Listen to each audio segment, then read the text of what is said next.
టాటా. ఈ పేరు తెలియని భారతీయుడు ఉండడు. ఉప్పు నుండి ఉక్కు వరకు, టీ నుండి ట్రక్స్ వరకు, ఇలా ప్రతి దానిలో టాటా పేరు వినబడుతుంది. 23 లక్షల కోట్ల రూపాయల విలువతో, సుమారు 8 లక్షల మంది ఉద్యోగులతో మన దేశంలోని అతిపెద్ద వ్యాపార సామ్రాజ్యంగా టాటా కంపెనీ మొదటి స్థానంలో నిలిచింది. ఇంత పెద్ద కంపెనీని విజయవంతంగా నడిపిస్తున్న వ్యక్తి రతన్ టాటా. దేశంలోని అతిపెద్ద కంపెనీలు అయినటువంటి రిలయన్స్, ఆదిత్య బిర్లా, అదానీ గ్రూప్, ఈ 3 సంస్థల కంటే టాటా గ్రూప్ పెద్దది. కానీ అంత పెద్ద కంపెనీ అయినా కూడా ఏనాడు అత్యంత ధనవంతుల జాబితాలో టాటా ఎందుకు లేరు? అలాగే సుమారుగా 150 ఏళ్ల చరిత్ర ఉన్న ఈ టాటా గ్రూప్ గురించి, దానిని నడిపించిన రతన్ టాటా గురించి ఈ వీడియోలో తెలుసుకుందాం. జంషెడ్జీ టాటా 1868లో టాటా కంపెనీ స్థాపించారు. టాటా కంపెనీ మొదట ఒక టెక్స్టైల్ మిల్లాగా ప్రారంభమైంది. 1868లో మొదలైన ఈ కంపెనీ తరతరాలుగా చేతులు మారుతూ వచ్చింది. అసలు మన దేశంలో మొట్టమొదటిసారిగా ఎయిర్లైన్స్ కంపెనీని స్టార్ట్ చేసింది టాటాలే అని మీకు తెలుసా? ఇప్పుడు ఎయిర్ ఇండియాగా చెప్పుకుంటున్న ఎయిర్లైన్స్ మొదట టాటా ఎయిర్లైన్స్గా ఉండేది. కానీ 2వ ప్రపంచ యుద్ధం తర్వాత ప్రభుత్వం తన స్వాధీనంలోకి తీసుకుంది. తిరిగి 2022లో ఎయిర్ ఇండియాను టాటా గ్రూప్ చేజిక్కించుకుంది. ఇదొక్కటే కాదు, ఆసియాలోనే మొట్టమొదటి స్టీల్ కంపెనీ, అలాగే మన దేశంలోనే మొట్టమొదటి హోటల్ అయినటువంటి తాజ్ హోటల్ని స్థాపించింది కూడా టాటాలే. ఇలా మన దేశానికి ఎన్నో కొత్త కొత్త వ్యాపారాలను పరిచయం చేసిన ఘనత టాటాలదే. వీళ్ళందరిలో మనం ముఖ్యంగా చెప్పుకోవాల్సింది రతన్ టాటా గారి గురించే.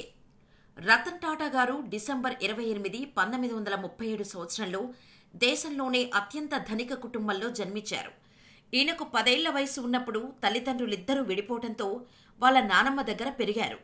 తర్వాత అమెరికాలోని కార్నెల్ విశ్వవిద్యాలయంలో ఇంజనీరింగ్ పూర్తి చేశారు. వెంటనే IBM టెక్నాలజీ కార్పొరేషన్లో ఉద్యోగం వచ్చింది. కానీ రతన్ టాటాని జేఆర్డీ టాటా ఇండియాకు వచ్చి టాటా స్టీల్లో చేరమని సలహా ఇవ్వడంతో అమెరికా నుండి ఇండియాకు వచ్చి జంషెడ్పూర్ టాటా స్టీల్ ప్లాంట్లో అప్రెంటిస్గా తన ప్రస్థానాన్ని మొదలుపెట్టారు. తర్వాత 1991లో జేఆర్డీ టాటా రతన్ టాటాని టాటా గ్రూప్ చైర్మన్గా నియమించారు. అప్పట్లో చాలామంది బోర్డ్ ఆఫ్ మెంబర్స్ ఈ నిర్ణయాన్ని తప్పుబట్టారు. ఎటువంటి అనుభవం లేని రతన్ టాటా చేతిలో ఇన్ని కోట్ల రూపాయల వ్యాపారాన్ని పెట్టడాన్ని వ్యతిరేకించారు. కానీ వాళ్ళందరి అభిప్రాయాలు తప్పని నిరూపించాడు రతన్ టాటా. ఈయన హయాంలో టాటా గ్రూప్ పరుగులు తీసింది. 10,000 కోట్ల రూపాయలుగా ఉండవలసిన వ్యాపారాన్ని 23 లక్షల కోట్లకు చేర్చాడు రతన్ టాటా. ఇప్పుడు మీకు ఓ అనుమానం రావచ్చు, ఇంత పెద్ద కంపెనీని నడుపుతున్న రతన్ టాటా భారతదేశ ప్రపంచ ధనవంతుల జాబితాలో ఎందుకు కనిపించరు అని. ఆ విషయానికి వస్తే, టాటా కంపెనీకి వచ్చే లాభాలలో 66% టాటా ట్రస్ట్ ద్వారా నిర్వహిస్తున్న స్వచ్ఛంద సేవా సంస్థలకే వెళ్లిపోతుంది. ఒకవేళ ఈ ఆస్తి అంతా సేవా సంస్థలకు కాకుండా రతన్ టాటాకి చెందినట్టయితే ప్రపంచ ధనవంతుల జాబితాలో మొదటి 3లో రతన్ టాటా తప్పకుండా ఉంటారు. రతన్ టాటా ఆయన ప్రయాణంలో ఎన్నో అవరోధాలను, అవమానాలను ఎదుర్కొన్నాడు. దానికి ఒక ఉదాహరణ చెప్పుకుందాం. 1998లో రతన్ టాటా టాటా ఇండికా కార్లను ప్రవేశపెట్టారు. ఆ కార్లు మొదటి సంవత్సరం ఫెయిల్ అయ్యాయి. దాంతో అందరూ టాటా ఇండికాని అమ్మేయాలని సలహా ఇచ్చారు. దానికి టాటా కూడా ఒప్పుకొని ఇండికా కార్ల వ్యాపారాన్ని అమ్మడం కోసం అమెరికాలోని ఫోర్డ్ కంపెనీకి టాటా ఆయన టీంతో వెళ్లారు. అయితే ఆ మీటింగులో ఫోర్డ్ కంపెనీ చైర్మన్ రతన్ టాటాతో మీకు కార్లు ఎలా తయారు చేయాలో తెలియనప్పుడు కార్ల బిజినెస్ ఎందుకు స్టార్ట్ చేశారు అని ఆయన టాటాను, టీంను అవమానపరిచారు. దాంతో టాటా ఆ డీల్ మాట్లాడకుండానే తిరిగి ముంబైకి వచ్చేశారు. కొన్ని సంవత్సరాల తర్వాత టాటా ఇండికా నష్టాల నుండి లాభాల బాట పట్టింది. అదే సమయంలో ఫోర్డ్ కంపెనీకి చెందిన లగ్జరీ కార్లు జాగ్వార్, ల్యాండ్ రోవర్ కంపెనీలు భారీగా నష్టాల్లోకి వెళ్లిపోయాయి. ఆ సమయంలో రతన్ టాటా ఫోర్డ్ కంపెనీకి జాగ్వార్, ల్యాండ్ రోవర్ 2 కంపెనీలను తాను కొంటానని ఆఫర్ చేశారు. ఈసారి ఫోర్డ్ కంపెనీకి చెందిన టీం అమెరికా నుంచి ముంబైకి చేరుకొని టాటాను కలుసుకుంది. అలా నష్టాల్లో ఉన్న జాగ్వార్, ల్యాండ్ రోవర్లను 9,300 కోట్ల రూపాయలకు టేకోవర్ చేసి ఆ రెండింటినీ మళ్లీ లాభాల బాట పట్టించాడు. ఈ విధంగా ఎవరైతే తనను అవమానించి తక్కువగా చూశారో వాళ్లనే తన దగ్గరకు వచ్చేలా చేసుకున్నారు రతన్ టాటా. ఇదొక్కటే కాదు, యూరప్కు చెందిన కోరస్ గ్రూప్ అనే స్టీల్ కంపెనీని కొనుగోలు చేశాడు. అలాగే ఇంగ్లాండ్కు చెందిన టెట్లీ టీ కంపెనీని కొని టాటా టీలో కలపటంతో ప్రపంచంలోనే 2వ అతిపెద్ద టీ కంపెనీగా టాటా టీ ఎదిగింది. ఒకప్పుడు ఏ బ్రిటిష్ వాళ్ళైతే మన భారతీయులను పరిపాలించారో ఇప్పుడు అదే బ్రిటిష్ వాళ్లకు తన కింద ఉద్యోగం ఇచ్చే స్థాయికి ఎదిగారు టాటా. ఇవే కాదు, ఇతర దేశాలకు చెందిన 22కు పైగా అంతర్జాతీయ కంపెనీలను టాటా గ్రూపులో కలుపుకొని టాటాను ఒక అంతర్జాతీయ బ్రాండ్గా మార్చారు రతన్ టాటా. టాటాలు ఎప్పుడూ ఇండియాని ఒక ఎకనామిక్ సూపర్ పవర్ అవ్వాలని కోరుకోలేదు. భారతదేశం ఒక ఆనందకరమైన దేశంగా ఎదగాలని అనుకున్నారు. అందుకే వాళ్ళు పేద మధ్యతరగతుల వాళ్ల కోసమే ఎక్కువగా కృషి చేశారు. అందుకు ఉదాహరణే టాటా నానో కార్. ఒకసారి రతన్ టాటా తన కారులో ప్రయాణిస్తూ ఉండగా వర్షంలో ఒక స్కూటర్ మీద ఒక భర్త, భార్య, 2 పిల్లలు ఇబ్బంది పడుతూ ప్రయాణించడం చూశారట.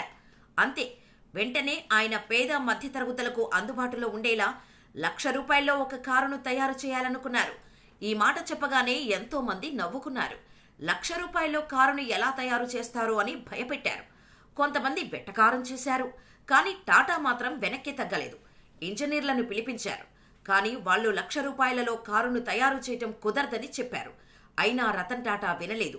ధైర్యంగా ముందడుగు వేశారు. చివరకు ప్రపంచంలోనే అత్యంత చవకైన కారు విడుదలైంది. ప్రపంచమంతా ఆశ్చర్యపోయింది. అయితే కొన్ని కారణాల వల్ల నానో కారు కొద్దిగా విఫలమైంది. నానో కారు తయారు చేయటం వల్ల వేల కోట్లలో నష్టాలు వస్తున్నప్పటికీ రతన్ టాటా వాటిని తయారు చేయటం ఆపలేదు. ఎందుకంటే అది ఆయన కలల కారు. కారులో తిరగాలనే ప్రతి పేదవాడి కలను నిజం చేయడమే ఆయన కల. రతన్ టాటా వ్యాపారవేత్తగా తన సుదీర్ఘ ప్రయాణంలో ఎన్నో ఇబ్బందులు ఎదుర్కొన్నారు. నానో కార్ల తయారీ కోసం పశ్చిమ బెంగాల్లో ప్లాంట్ మొత్తం నిర్మాణమైపోయిన తర్వాత అక్కడి ప్రజలు వ్యతిరేకించడంతో మొత్తం ప్లాంట్ అంతటిని పశ్చిమ బెంగాల్ నుండి గుజరాత్కు తరలించడానికి చాలా ఇబ్బంది పడ్డారు. అలాగే 2008లో టాటా గ్రూపుకు చెందిన తాజ్ హోటల్ పైన ఉగ్రవాదులు దాడి జరపడం, ఇలా ఎన్నో కష్టాలను ధైర్యంగా తట్టుకున్నారు. మనకు తెలియని మరొక విషయం ఏంటంటే రతన్ టాటా పెళ్లి చేసుకోలేదు. ఆయన అమెరికాలో ఉన్నప్పుడు ఒక అమ్మాయితో ప్రేమలో పడ్డారు. అయితే చదువు పూర్తయిన తర్వాత టాటా అమెరికా నుండి ఇండియాకు రావాల్సి వచ్చింది. ఆ అమ్మాయి కూడా ఇండియాకు రావడానికి సిద్ధపడింది. కానీ అదే సమయంలో ఇండియాకి చైనాకి యుద్ధం జరుగుతుండటంతో ఆ అమ్మాయి భయపడి ఇండియాకు రాలేదని, అమెరికాలోనే వేరొకరిని పెళ్లి చేసుకుందని రతన్ టాటా ఒక టీవీ ఇంటర్వ్యూలో చెప్పారు. అందువల్ల ఆ తర్వాత ఇక పెళ్లి గురించి ఆలోచించలేదట. సుమారుగా 84 ఏళ్ల వయసు వచ్చిన రతన్ టాటాలో చురుకుదనం ఏమాత్రం తగ్గలేదు. ఇప్పటికి కూడా గంటకు 2000 కిలోమీటర్ల వేగంతో ప్రయాణించే ఫాల్కాన్ విమానాలను, హెలికాప్టర్లు, సూపర్ ఫాస్ట్ కార్లను నడపడం ఈయనకు హాబీ. రతన్ టాటాకు యువత మీద, వాళ్ళ శక్తి మీద మంచి నమ్మకం ఉంది. అందుకే Snapdeal, Paytm, blue stone, Ola లాంటి 39కి పైగా స్టార్టప్లో పెట్టుబడులు పెట్టి ప్రోత్సహించారు. అంతేకాదు, మన దేశంలో పాటుగా విదేశాలలో చదువుకుంటున్న ఎన్నో వేల మంది భారతీయ విద్యార్థులకు టాటా ట్రస్ట్ ద్వారా స్కాలర్షిప్లు అందుతున్నాయి. అమెరికాలోని హార్వర్డ్ యూనివర్సిటీకి ₹300 కోట్ల పైగా విరాళంగా ఇచ్చారు రతన్ టాటా. అందుకు గాను హార్వర్డ్ యూనివర్సిటీ తన క్యాంపస్లో ఒక భవనానికి గౌరవంగా టాటా హాల్ అని పేరు పెట్టింది. ఒక సంవత్సరం దీపావళి పండుగ కానుకగా క్యాన్సర్ పేషెంట్ల కోసం ఏకంగా 1000 కోట్లను దానం చేశారు రతన్ టాటా. ఈయన చేసిన ఎన్నో సేవలకు గుర్తింపుగా భారత ప్రభుత్వం పద్మభూషణ్, పద్మవిభూషణ్లతో సత్కరించింది. ప్రపంచంలోని పలు విశ్వవిద్యాలయాలు ఆయనను డాక్టరేట్లతో గౌరవించాయి. యావత్ పారిశ్రామిక ప్రపంచానికి ఆదర్శప్రాయుడైన రతన్ టాటా మన దేశానికి చెందిన వ్యక్తి కావటం మనం గర్వించదగిన విషయం. వీటన్నిటికీ మించి తరతరాల నుంచి టాటా అంటే విలువలు పాటించే ఒక బ్రాండ్ అనే నమ్మకాన్ని ఇప్పటికీ ప్రజల మనస్సులో నిలపటంలో 100% విజయాన్ని సాధించారు. డబ్బు పరంగా ఆయన గొప్ప ధనవంతుడు కాకపోవచ్చు, కానీ మంచితనంలో ఆయన అపర కుబేరుడు. అందుకే ఇప్పటికీ భారతీయులందరూ ఇష్టపడే, గౌరవించే బిజినెస్ మ్యాన్గా రతన్ టాటా నిలిచిపోయారు.